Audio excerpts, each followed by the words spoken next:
Personal power. Something we all want. How do we get it? Here's some things you should know about personal power.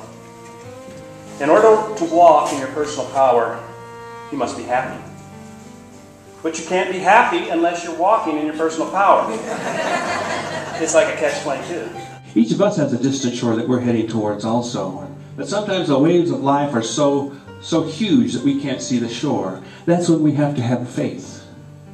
Faith that it's still there. And determination to reach there in spite of the fact we can't see it. Like most of us,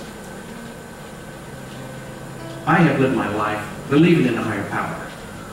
But it wasn't until just recently that it came to my realization that I had never trusted in that higher power. It was always me against the world, or me and Kim against the world. And all along, I was missing the whole idea that I could become a co-creator. I could be a co-creator with the source. And no God would create a creature without the wisdom to chart its course. Every bird, animal, fish, or reptile follows without question the nature of its design.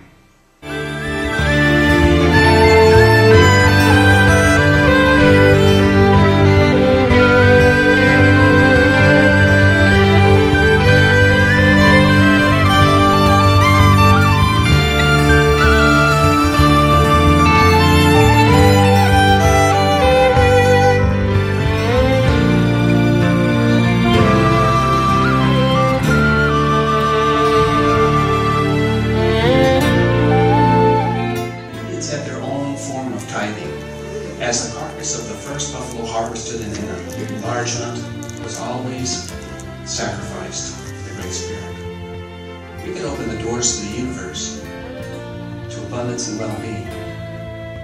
So let's all take a deep breath. Let's go on the buffalo hunt.